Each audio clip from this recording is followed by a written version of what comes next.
Olá! A dificuldade enfrentada nas últimas categorias de futebol é pouco abordada pela grande mídia. Buscando saber como funciona dentro dos clubes e sobre as experiências dos jogadores no futebol de São Paulo, o jornalista Matheus Frizeiro estudou o tema em seu trabalho de conclusão no curso de jornalismo da Universidade Presbiteriana Mackenzie. Com o documentário Lado B, o futebol que quase ninguém vê, ele mostra a batalha que os atletas e a diretoria desses times enfrentam todos os dias para continuar a viver do esporte. Discutir os obstáculos que encaram os atletas sem condições de treinamento e garantia de salário é o tema do MAC Entrevistas de hoje e o Matheus Frizeiro é o nosso convidado.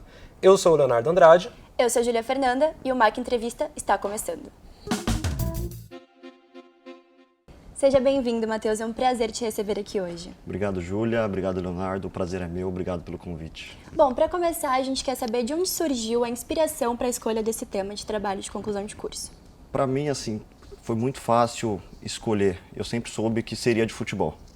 Esse primeiro encaixe, para mim, era muito claro na minha cabeça, porque eu fui criado num ambiente onde eu frequento estádio desde pequeno com meu pai, e durante toda a faculdade, os meus trabalhos em grupo, sempre eram sobre futebol. Por mais que os professores aqui estimulem muito a gente a sair da zona de conforto, buscar outros horizontes, porque é importante para o nosso próprio conhecimento, mas eu sempre tentava levar para o futebol de algum jeito. E na hora de escolher o TCC, não podia ser diferente, porque era um trabalho longo, um trabalho que precisava de muita energia e precisava ser algo que eu gostava. Então, por também querer ser um atleta de futebol profissional quando criança, meu pai sempre ficava ali no meu ouvido, estuda, porque o futebol não é aquilo que a gente vê na televisão. Então eu sempre tive essa consciência desde muito novo. Eu sempre tive muito claro na minha cabeça que não é chegar ali é muito difícil, ser jogador profissional é muito difícil. E atingir o sucesso era mais difícil ainda. Então meu pai não falava isso para me desencorajar ou desestimular. Era para eu ter a consciência de que, beleza, chegar você pode, mas estuda também porque virar um atleta e ser bem-sucedido são coisas diferentes.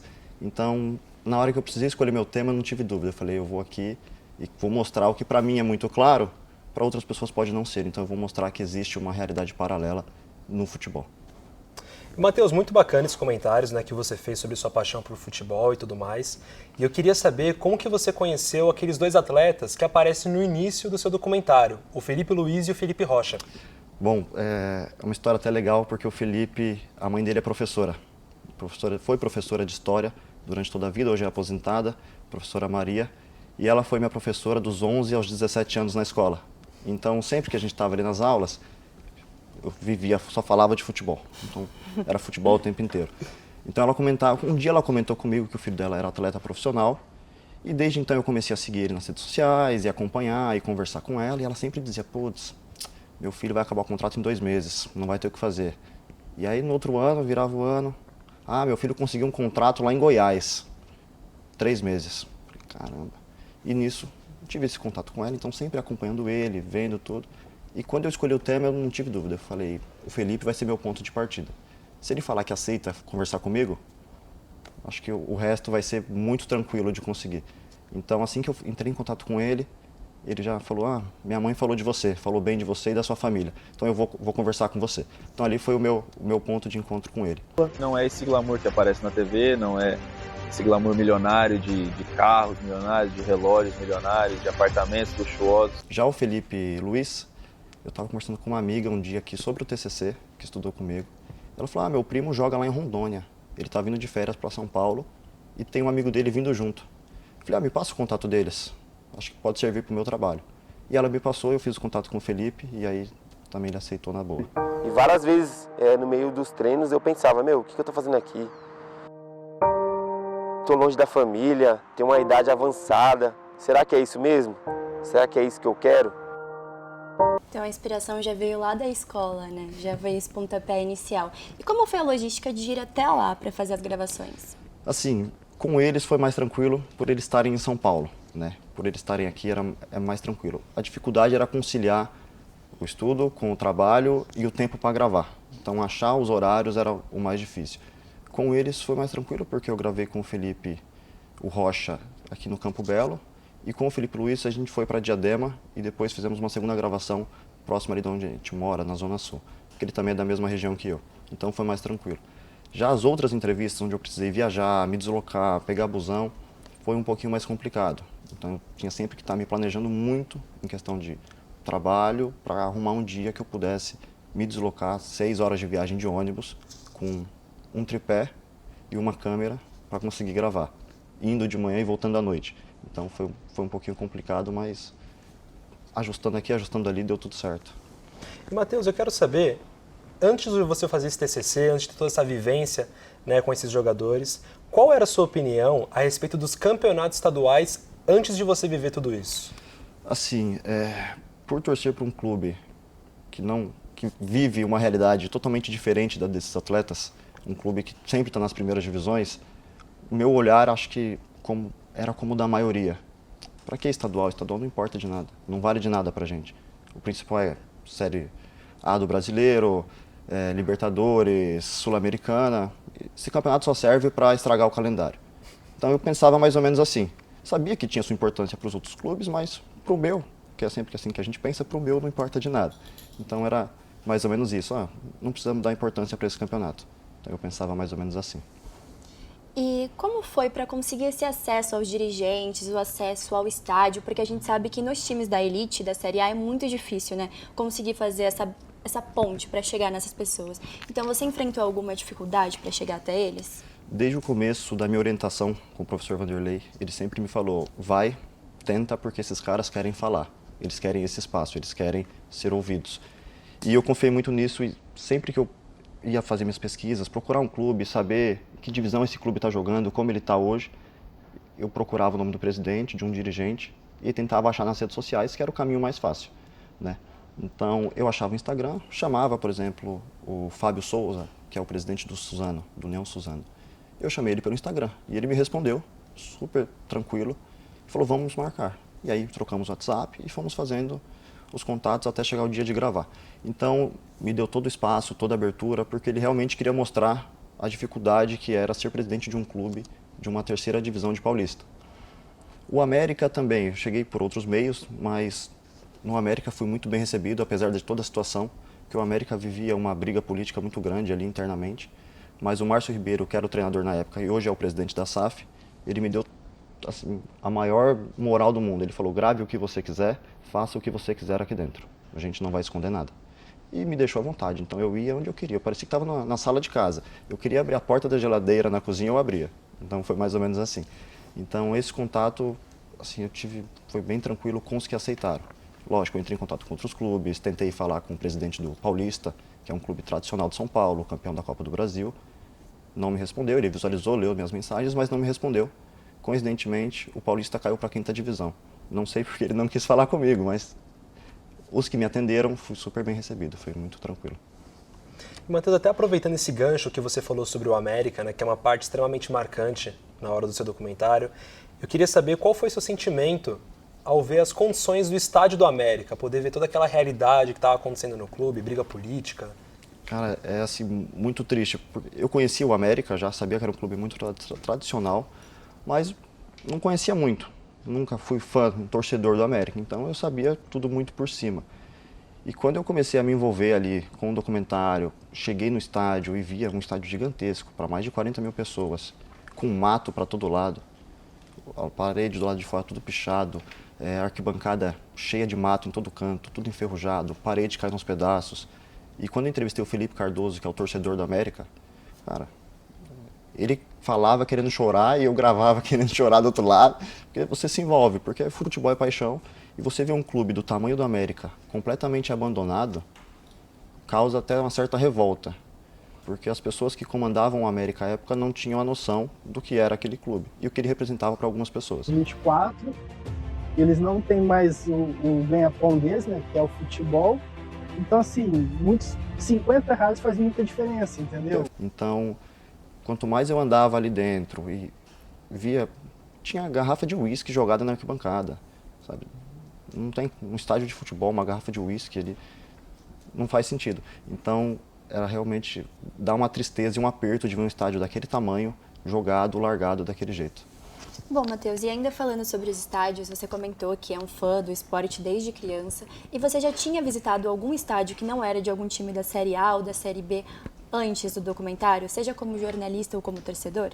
Eu visitei alguns, não muitos, mas como torcedor. Então sempre me limitei ao lado externo e à arquibancada do estádio. Já tinha, então, ido assistir alguns jogos, um ou outro assim, e como o Estádio do América, nunca tinha pisado em um estádio daquele jeito. Acho que até campos de várzea estavam melhor estruturados do que aquele estádio quando eu visitei. Matheus, eu quero saber para você, qual que é a importância de você abordar todo esse tema no jornalismo esportivo? Essa outra realidade do futebol, acredito eu que sua visão se ampliou muito, né, depois de você fazer esse documentário. Qual que você acha que para o jornalismo esportivo é a importância de tudo isso? Cara, eu acho, modéstia à parte, muito importante, até porque por viver no meio do futebol há muito tempo, por conhecer muita coisa, ler muita coisa, consumir muito conteúdo de futebol, eu tinha uma noção de que aquela realidade existe. Eu já sabia que ela existia. Lógico que no meio durante as gravações fui descobrindo coisas que eu não imaginava, que são até piores do que o que eu pensava que era. Então, conforme eu fui descobrindo tudo aquilo, eu falei, nossa, eu achava que era ruim, mas não sabia que era tanto. Então, se eu que já tinha uma certa noção me surpreendi, imagina quem consome futebol de longe ou nem consome, só vê o que é falado por cima. Porque a gente acha e tende a achar que todo jogador é como o Neymar, que ganha muito dinheiro. Tudo bem que o Neymar é ainda muito acima, mas a gente acha que todo mundo é um jogador de Série A de brasileiro, que ganha seus 100 mil reais para cima. E não é, esses caras eles trabalham 3 meses e não sabem o que vão fazer nos outros 9 meses do ano. Então eles vivem numa insegurança e assim a gente costuma colocar o jogador de futebol e olhar os clubes como num pedestal, como uma coisa muito fora da nossa realidade. E realmente, alguns são. Mas eles também são pessoas comuns como a gente. Então, eles precisam contar a moeda no final do mês para saber se vai conseguir pagar uma conta, escolher qual conta vai pagar. Se eu parar de jogar bola, é óbvio que não dá para ficar sem fazer nada, é óbvio que eu vou ter que procurar um trabalho. Hoje, se eu tiver que parar, eu consigo um mês viver tranquilamente. Depois desse mês eu já vou ter que me virar para pagar as contas, né? O futebol, ele não me deu financeiramente a estabilidade, né? Eu tenho sim que continuar trabalhando pós minha carreira. Os salários não são aqueles salários glamurosos que a gente sabe de Série A, de Série B do brasileiro. É você matar um leão por dia, na verdade. O futebol da última divisão hoje do estado de São Paulo, ele tem pouco holofote da imprensa, né? Então eu acho que é importante a gente abordar esses temas para também humanizar essas pessoas que vivem numa situação um pouquinho diferente das que a gente vê na televisão. Bom, e justamente sobre isso, né, como você abordou da questão, muitas pessoas que gostam de futebol às vezes não sabem da realidade das pessoas que jogam na Série A e até mesmo na Série B, que a Série B ainda tem um conforto maior do que aqueles jogadores da Série C e da Série D. E sobre isso, eu queria saber a sua opinião pessoal. Você acredita que a busca pela profissionalização do esporte, esse sonho que muitas crianças têm, acabam às vezes impedindo, porque muitas não conseguem chegar à Série A, você acredita que isso acaba impedindo que essas crianças lá na frente encontrem um trabalho CLT que vão trazer um conforto maior para elas nessa busca de viver do esporte? Com certeza. E exemplo disso é o próprio Felipe Rocha, que é o meu entrevistado. E eu precisava que ele participasse justamente para dar esse ponto de vista e agregar o documentário. Vou usar o exemplo dele porque eu acredito sim que o futebol hoje ele sempre foi muito precoce, mas hoje cada dia mais. Então essas crianças, elas têm o sonho de se tornar profissional e às vezes elas precisam fazer escolhas. E uma criança de 13, 14, 15 anos não pode escolher entre estudar e jogar bola. Mas muitas vezes ela precisa fazer essa escolha. E o Felipe Rocha fez essa escolha. E é um cara que é filho de professora e escolheu largar o estudo para virar jogador de futebol. Quando ele se desenvolveu, já era profissional, com seus 20 e poucos anos, ele voltou para terminar a escola. E hoje ele é formado em administração. Fez um curso, fez uma faculdade, porque o futebol não garantiu a independência financeira dele. Ele está para parar, ele tem seus 34 anos. Então ele vai parar de jogar e ele vai precisar trabalhar. Então, quando a criança ela precisa escolher, fazer essa escolha, ela acaba comprometendo o futuro dela também, porque não é certo que ela vai ter sucesso no futebol, que ela vai ganhar muito dinheiro. Então, atrapalha e o estudo ele é importante e precisa ser conciliado, mas hoje no Brasil é muito difícil que isso ocorra e por isso muitos jovens abandonam a escola pela incerteza do futebol. E acredito que Hoje em dia, a gente vê muito isso no futebol feminino, né? Que as jogadoras estão na faculdade porque elas já pensam nesse plano B depois da carreira, mas no futebol masculino tem uma dificuldade maior ainda para falar sobre esse assunto. Eu acho muito legal isso aí que você comentou, Matheus, até sobre o futebol brasileiro ser um pouco precoce, né? Porque além da criança muitas vezes ter que fazer uma escolha que, dependendo da realidade e do tempo que demore para aparecer as consequências dessas escolhas, às vezes não dá para voltar atrás. E também, assim, às vezes aparecem algumas crianças, alguns talentos na base, com 9, 10 anos, que todo mundo vira os holofotes para lá, né? E também surge uma pressão muito grande em relação ao futuro da criança, ela tem que ser aquela promessa. E assim, tem o caso do Endrick, que era um garoto muito novo e vem atendendo as expectativas, está vendido para o Real Madrid já. Também, às vezes, aparecem crianças do sub-9, sub-10 de times do eixo, que também começam a ganhar muitos seguidores, entram numa realidade completamente diferente das crianças da idade. Eu não sei como que você vê esse tipo de coisa, principalmente no sentido do futebol brasileiro ser muito precoce, né, com as promessas. Hoje em dia a mídia contribui muito para isso acontecer, né? Então acho que se o futebol é cada dia mais precoce, é uma culpa nossa também. A gente vê, tem um garoto lá na base do Santos, que tem aos 9 anos ele assinou o primeiro contrato com a Nike. Então ele já tem um holofote, uma expectativa muito grande.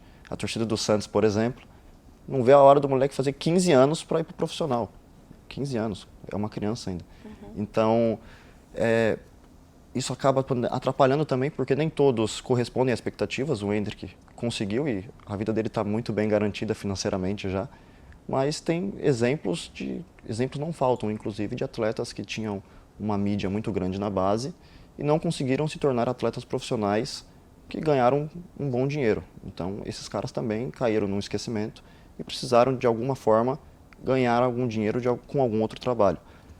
Os Felipes, né, o Felipe Rocha e o Felipe Luiz, jogaram na base do Corinthians. Um deles ficou anos na base do Corinthians. Então, e eles tinham esse sentimento de, tô perto, vou dar certo, vai acontecer. E quando chegou nos 18, eles foram mandados embora. E aí, eles perderam o chão e tiveram que recomeçar. E não chegaram onde eles imaginavam quando eram criança. Então, precisa, sim, sempre ter o plano B. E eles deixaram isso muito claro durante o documentário. Bom, Matheus, e o quanto a bagagem sobre audiovisual, fotografia e edição que você aprendeu aqui na faculdade te ajudaram na produção independente desse documentário? A parte, principalmente de gravação das entrevistas, né? Imagens de apoio também. O que eu sei, por ter trabalhado em televisão, me ajudou muito nisso também, acho que principalmente na questão de fazer as imagens. Porque às vezes a gente imagina que um take de 6 segundos é muita coisa. Quando você está fazendo essa imagem, parece uma eternidade.